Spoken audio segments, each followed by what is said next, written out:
Jenis-jenis kata benda atau noun.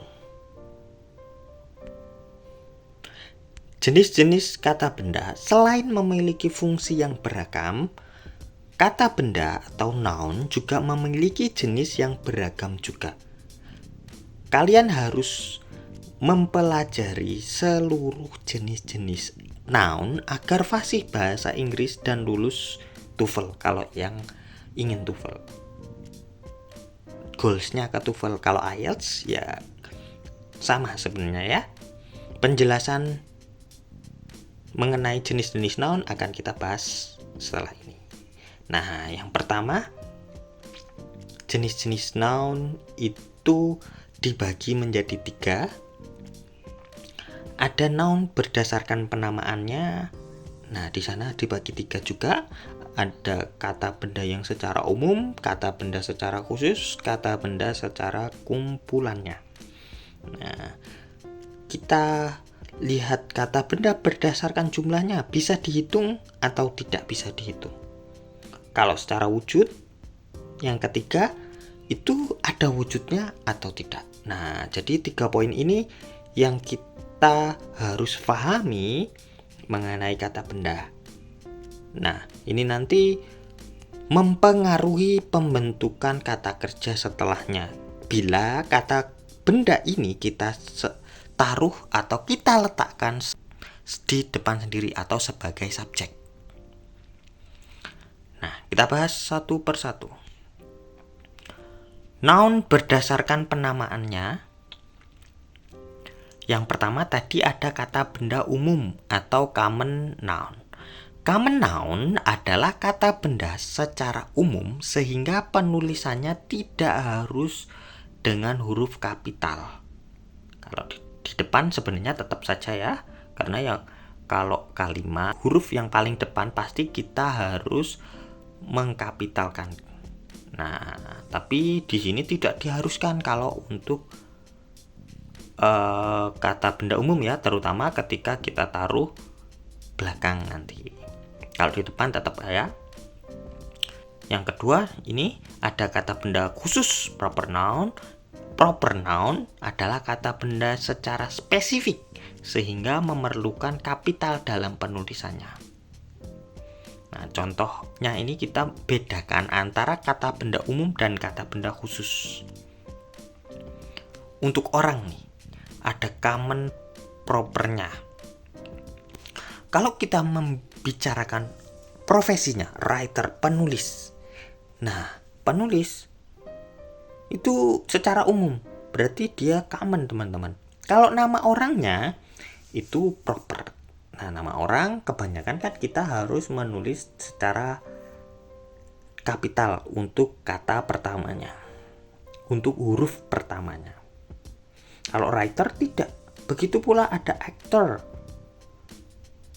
Commonnya, propernya apa? Brad Pitt. Nah, contohnya nih, presenter itu tidak harus kita jadikan kapital huruf awalnya. Sedangkan Raffi Ahmad harus. YouTuber Gita Savitri, Presiden Joko Widodo. Nah, di sini yang commonnya, propernya itu namanya. Begitu pula sebenarnya untuk place, thing, dan benda-benda yang lainnya yang ada di macam-macam yang tadi ya. Commonnya contoh nih untuk yang place, mall. Kalau namanya Grand Indonesia ya harus kita kapitalkan. Park, Yoyogi Park, City, itu kota. Bandung namanya street, Sepulveda Boulevard. Nah, school, skill bahasa institute. Nah, itu yang common tidak harus kita awali huruf kapital sebenarnya, teman-teman ya. Sedangkan kalau yang proper harus. Nah, yang penting teman-teman bisa bedakan. Common itu benda umum yang ada di sekitar kita, sedangkan proper itu nama atau brand, baik nama orangnya, nama wilayah, nama kota, nama dan lain sebagainya. Nah, itu yang proper. Nah, kita lihat contoh dari things, benda. Phone, Nah, handphone itu common kalau mereknya iPhone 11 Pro Max. Nah, itu propernya. Movies, book, series, shows, itu semuanya sama ya teman-teman. Dia common. Nah, kita ambil yang book buku. Itu common. Kalau judul bukunya Harry Potter, nah itu yang proper. Nah, itu pembahasan mengenai benda umum dan benda khusus. Selanjutnya masih berdasarkan penamaannya tadi, ada collective noun. Collective noun adalah kata benda yang digunakan untuk menyatakan suatu nama kelompok atau kumpulan yang terdiri dari lebih dari satu anggota.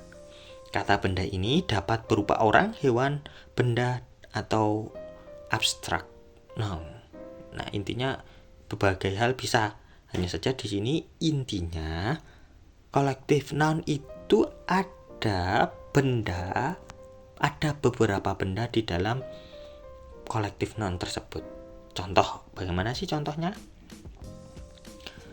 Group of people, grup dari beberapa orang, seperti audience, army, class, committee, couple, crew, gang, family, jury, navy, police, senat, dan lain sebagainya.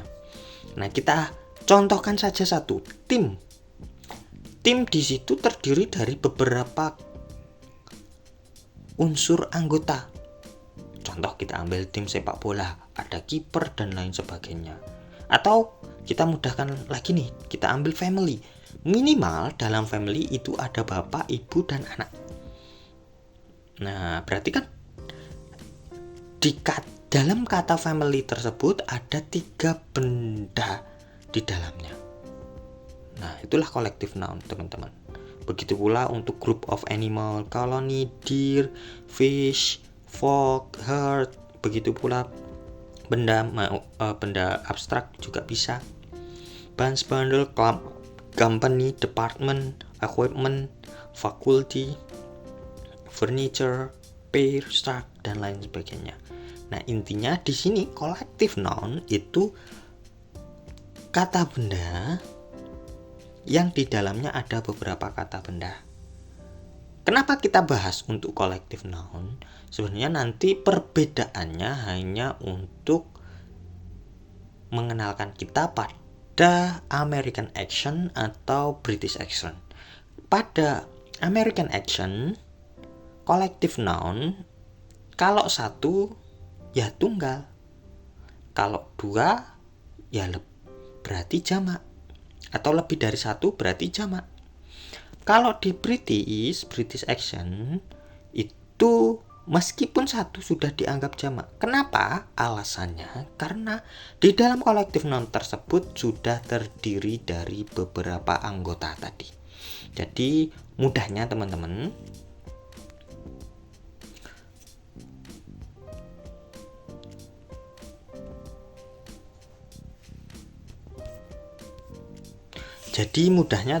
kalau untuk collective noun itu kalau ada rombongan besar nih ke sini, tapi hanya satu bendera, satu tim saja.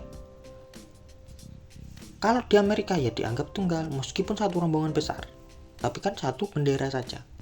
Kalau 2 bendera baru jamak. Kalau di British satu saja karena rombongannya kan sudah banyak orang yang datang. Nah, itu sudah dianggap jamak, apalagi yang lebih dari satu. Nah, itu ya. Selanjutnya, noun berdasarkan jumlah. Nah, intinya kalau di sini untuk berdasarkan jumlah itu bisa dihitung atau tidak. Nah, kita bahas yang bisa dihitung. Countable noun itu kata benda yang dapat dihitung. Kata benda dalam jenis ini dapat diukur atau dijumlahkan. Countable noun memiliki bentuk tunggal atau singular dan jamak atau pluralnya. Perbedaannya, kalau tunggal dan jamak dibagi menjadi dua. Untuk perubahan tunggal ke jamaknya beraturan dan perubahan tunggal ke jamaknya tidak beraturan.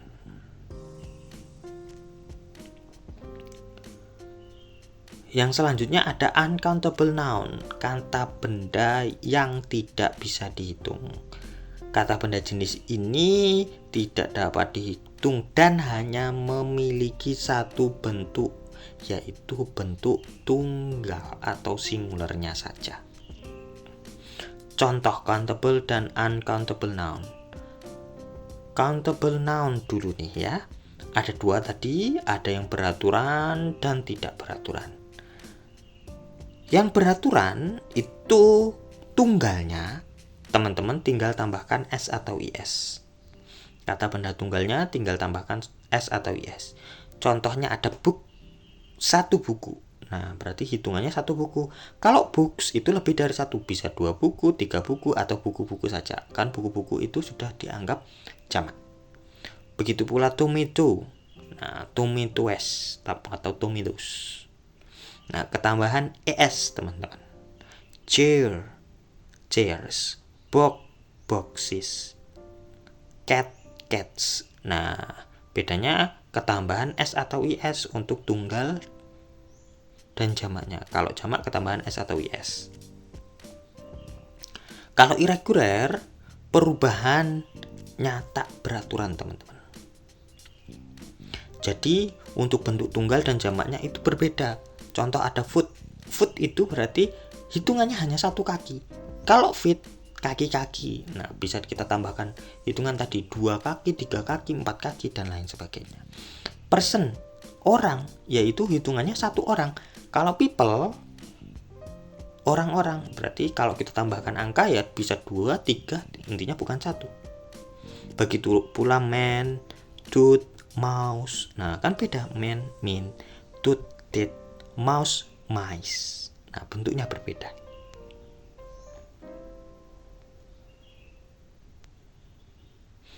Sedangkan uncountable noun bagaimana, teman-teman?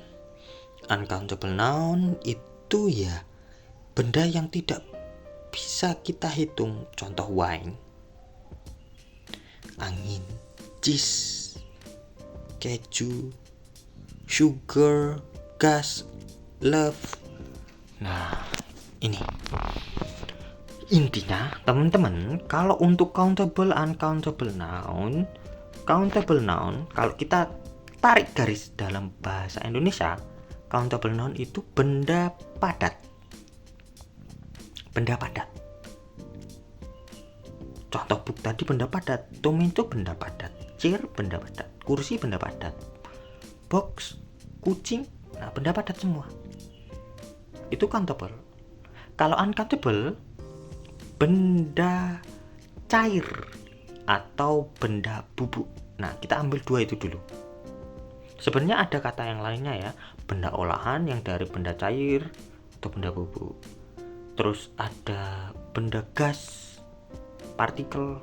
Nah, atau perasaan, dari perasaan, ide, gagasan. Nah, itu bisa juga masuk ke uncountable. Dan juga nama sebenarnya juga masuk uncountable, teman-teman. Intinya kita ambil dulu garis besarnya, karena kita dalam bahasa Indonesia mengenalnya kan benda padat, benda cair, benda bubuk. Nah, kalau benda padat pasti di countable atau uncountable. Tapi hati-hati untuk benda olahannya ya, seperti cheese tadi, ada beberapa yang tidak bisa dihitung. Jadi ada yang kebanyakan memang bendanya bisa dihitung, kalau padat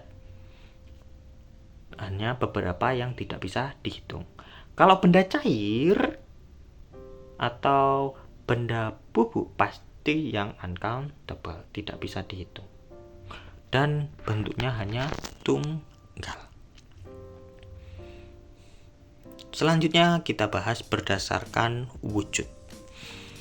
Ada concrete noun. Concrete noun adalah kata benda yang dapat dilihat, disentuh, dikecap, atau dengan kata lain dapat dikenal oleh panca indera. Sedangkan yang kedua ada abstract noun. benda yang kebalikan dari concrete noun. Jadi mereka tidak dapat dikenal oleh panca indera. Contoh konkret dan abstrak noun. The people found my bike yesterday. Nah, kita fokuskan ke my bike. My bike itu kan bisa dilihat. Bike, bentuknya bagaimana? Sepeda. Sedangkan kalau kita lihat contoh dari abstrak noun, some people can find happiness. Happiness, kebahagiaan. Kebahagiaan bagaimana bentuknya? Kita tidak bisa menspesifikannya. Selanjutnya ada I get a new phone. Phone bisa. Chills tidak bisa dilihat. Apple bisa, apple bisa. Imagination. Imagination bagaimana? Imajinasi. Bagaimana gambaran dari imajinasi? Nggak ada. Medicine, obat. Lesson, pelajaran. Nah, intinya kalau yang tidak bisa kita lihat oleh panca indera, maka dia abstrak. Kalau yang bisa berarti konkret. Thanks for watching.